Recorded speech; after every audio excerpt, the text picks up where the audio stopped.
एक महात्मा ने बताया, अगर मनुष्य कुत्ते को रोटी खिलाने के 8 फायदे जान जाए तो कभी दुखी नहीं होगा। महात्मा ने बताया, कुत्ते को एक टुकड़ा रोटी खिलाने से क्या फल मिलता है। एक समय की बात है, एक जंगल में एक महात्मा उपदेश दे रहे थे। तभी सबल नाम के शिष्य ने पूछा, गुरुदेव, मेरे मन में एक प्रश्न उठ रहा है।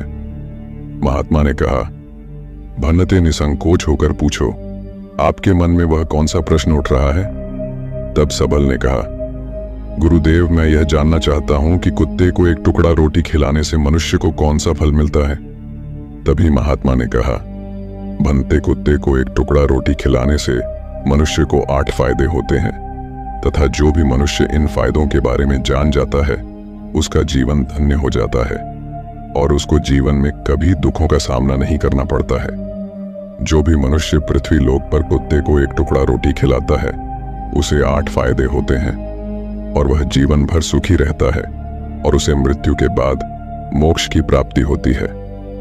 महात्मा ने कहा, अक्सर मनुष्य कई मौकों पर कुत्ते का नाम लिया करते हैं। किसी को गाली देते समय भी मनुष्य की जुबान पर कुत्ते का नाम आता है। मनुष्य गाली आदमी को देता है परंतु नाम कुत्ते का बदनाम होता है। तो क्या कुत्ते का जीवन इतना गया गुजरा है। भगवान बुद्ध ने कहा, एक समय की बात है, एक काले रंग का कुत्ता था।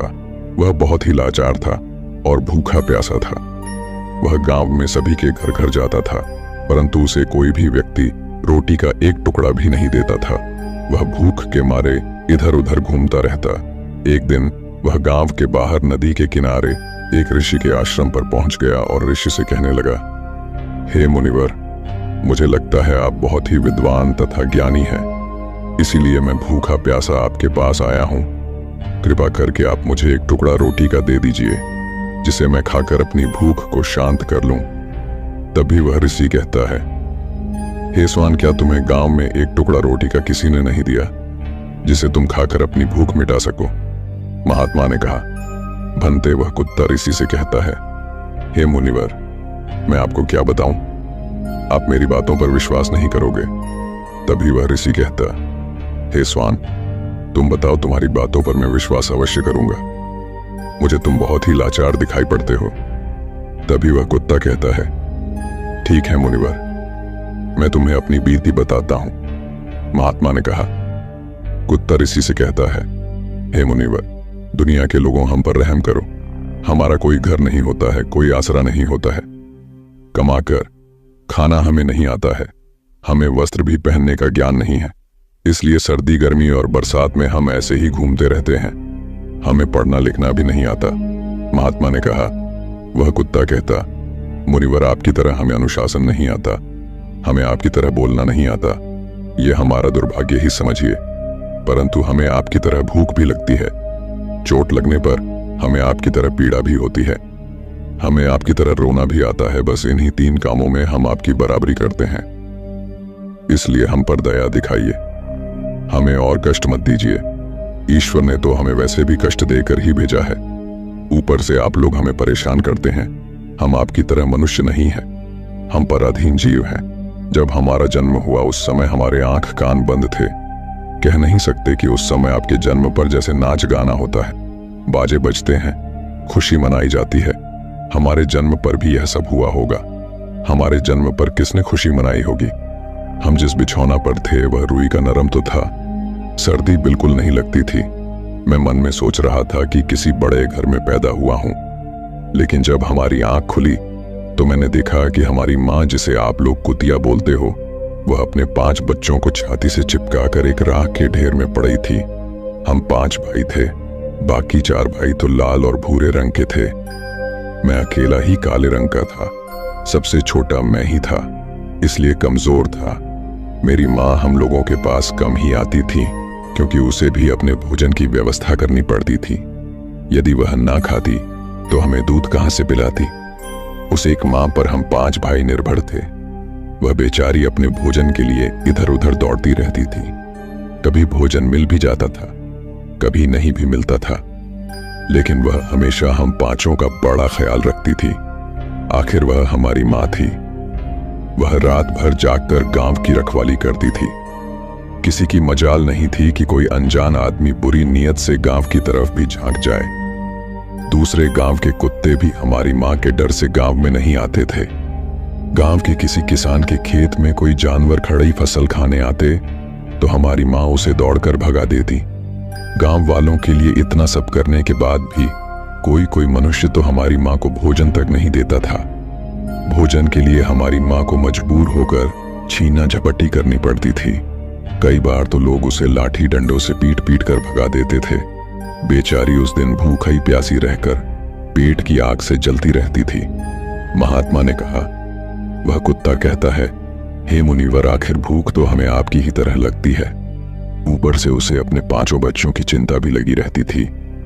आखिर मां जो थी, भूख उसे चैन से बैठने नहीं देती थी और गांव वालों का भी उसे देखकर हृदय नहीं पसीजता था। तो बेबस होकर उन लोगों के घरों में मैं चोरी से घूमना पड़ता था और खाने की कोई चीज मिल जाती तो उसे खाकर अपने पेट की आग बुझा लेती थी। कई बार तो लोग उसे खाने की वस्तु ले जाते हुए देखते तो लाठी डंडे लेकर उसके पीछे पड़ जाते। कुछ निर्दय लोग तो कई बार उसे घर के अंदर बंद करके पीटते थे। हमारी मां का बुरा हाल कर देते थे। फिर वह कुत्ता ऋषि से कहता है, हे मुनिवर, हमारी मां ने क्या बिगाड़ा था? उसने सिर्फ अपने पेट के लिए भोजन ही तो चुराया था। चोरी करने का हमें कोई शौक नहीं है, पर पापी पेट हमें यह सब करने के लिए मजबूर कर देता है। एक दिन की बात है, बड़ी जोरदार बरसात हुई, ओले पड़े थे, ठंडी हवा चल रही थी। उस ठंड में ठिठुर कर हमारे 3 भाई मर गए। उस दिन हमारी मां बहुत रोई थी, लेकिन मनुष्य हमारी पीड़ा को नहीं समझे क्योंकि उसके बच्चे थोड़े ही मरे थे। फिर वह कुत्ता कहता है, हे मुनिवर, अब हम सिर्फ 2 भाई रह गए थे। हमारी मां हम दोनों की अच्छे से देखभाल करने लगी थी। फिर एक दिन उसी गांव में ठाकुर साहब के घर पर दावत चल रही थी और अनेक प्रकार की मिठाइयां बन रही थीं। ठाकुर साहब के घर काफी मेहमान आए हुए थे। हमारी मां कुछ खाने की तलाश में बार बार उधर जाती, लेकिन लोग उसे दुत्कार कर भगा देते थे। किसी को उस पर इतना भी तरस नहीं आया कि एक रोटी उस बेचारी को खाने को फेंक दे। एक रोटी से उनका क्या बिगड़ जाता। मेरी मां बार बार जाती और वहीं खड़ी खड़ी देखती रहती थी। ठाकुर साहब के आंगन में दावत खाने का सिलसिला चालू हुआ। भोजन परोसा जाने लगा। मेरी मां भी वहीं जाकर पूंछ हिलाने लगी। खाना परोसने वाला आदमी जब किसी काम से भीतर गया तो मेरी मां दबे पांव रोटी लेने को चल पड़ी। फिर दूसरे आदमी ने मेरी मां को जाते हुए देख लिया तो चारों ओर से लोग चिल्ला चिल्ला कर उसकी तरफ भागे। मेरी मां उनकी चीख सुनकर घबरा गई। 2-3 आदमी लाठी लेकर उसके पीछे बड़ी बेहरमी से दौड़े। मेरी मां वहां से घबराकर भागने लगी, परंतु उसे वहां से निकलने का कोई रास्ता नहीं मिला क्योंकि सामने से लोग लाठी डंडे लेकर आ रहे थे। तभी मेरी मां वहां पर जो लोग भोजन कर रहे थे उनको लांघ कर निकल गई। महात्मा ने कहा, आगे वह कुत्ता कहता है, हे मुनिवर, मेरी मां अपने निकलने पर इतनी हैरान नहीं थी जितनी कि उन लोगों को देखकर हुई थी जो वहां पर दावत खा रहे थे। वह सब उठकर खड़े हो गए। उन्होंने भोजन करना छोड़ दिया और कहने लगे कि कुतिया के लांघ जाने के कारण भोजन भ्रष्ट हो गया है। सब एक दूसरे से विचार विमर्श कर रहे थे कि अब क्या किया जाए। खाना तो सब खराब हो गया। फिर ठाकुर साहब फूट फूट कर रोने लगे। कुछ लोग तो यह भी कह रहे थे कि भाई, कुतिया के लांघने से भोजन खराब कैसे हो गया? उसने खाने में या पतलों में मुंह थोड़ी डाला है, सिर्फ ऊपर से लांघ कर ही तो गई है। और कहने लगे, शहरों में तो लोग कुत्ते को पालकर घर के अंदर सुलाते भी हैं और खिलाते भी हैं, तो इसमें कोई बुरी बात नहीं है। अगर कुतिया लांघ कर गई है तो भोजन खराब नहीं हुआ है। लेकिन उनमें से कुछ लोग बड़े घरों से ताल्लुक रखते थे, उन्होंने एक भी नहीं चलने दी। कह रहे थे कि भोजन तो भ्रष्ट हो गया है, यह हमारे खाने के लायक नहीं है। आखिरकार उन्हीं की बात मानी गई। अब तो वह सारा भोजन गरीबों में बांट दिया गया। उस दिन तो मेरी मां को खूब पेट भर के खाना मिला था। ऐसा सुख उसने जीवन में कभी नहीं पाया था, लेकिन वह सुख उसके लिए बड़ी मुसीबत बन गया। वह भोजन करके वहां आराम से लेटी ही थी। उतने में वह ठाकुर डंडा लेकर वहां आ पहुंचा और उसे बुरी तरह से पीटने लगा। उसे बाहर भागने का भी कोई अवसर नहीं मिल पाया। डंडों की चोट से वह बुरी तरह से चिल्लाने लगी। माँ का विलाप सुनकर पत्थर भी पसीज जाता है, पर उस निर्दय को उस पर जरा भी रहम नहीं आया। वह उसे कठोरतापूर्वक पीटता रहा। माँ का वह सौर पूरे गांव में सुनाई दे रहा था। तब कुछ लोग आए और उसे समझाते हुए बोले, ठाकुर साहब, जाने दो, भूख में तो आदमी की भी बुद्धि भ्रष्ट हो जाती है। ये तो एक पशु है, इसे अच्छे बुरे का क्या ज्ञान। अब इसे मारकर आपको क्या मिलेगा? जो होना था सो हो गया। लोगों के समझाने के बाद उसने हमारी माँ को पीटना बंद किया। माँ ने आकर सारी कहानी हम दोनों भाइयों को सुनाई। हमने सोचा कि कितना कष्ट भरा है हम कुत्तों का जीवन। आदमी एक रोटी के टुकड़े के बदले एक चोर की जितना पीटता है। बेकार है ऐसे लोग जो हम लोगों की पीड़ा को नहीं समझते। महात्मा ने कहा, वह कुत्ता कहता है, हे मुनिवर, एक दिन की बात है, उसी गांव के बाहर एक ब्राह्मण आकर ठहरा हुआ था। उसने अपने भोजन के लिए एक जगह चूल्हा बनाया और उस पर दाल बनाने के लिए रख दी। उसके बाद आटा गोद कर रख दिया। वह वहीं पास में कुएं पर पानी लेने चला गया। इधर कहीं से मेरी माँ भी घूमती हुई वहीं पहुंच गई। उसने आटे को देखा तो सोचने लगी कि शायद इस आटे का कोई मालिक नहीं है। यही सोचकर वह उस आटे को खाने लगी। उधर उस ब्राह्मण ने कुएं के पास से देखा कि उसका आटा एक कुतिया खा रही है, तो वह बड़ा दुखी हुआ। वह बेचारा रोने लगा, क्योंकि वह भी 2 दिनों का भूखा और थका हुआ था।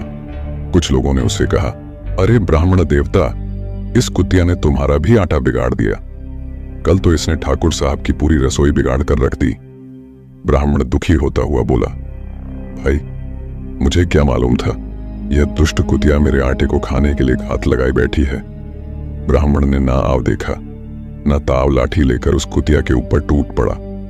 माँ उस आटे को ठीक से खा भी नहीं पाई थी, पर उससे ज्यादा की उस पर लाठी बरस गई। महीनों तक मेरी माँ लड़खड़ाते हुई घूमती रही।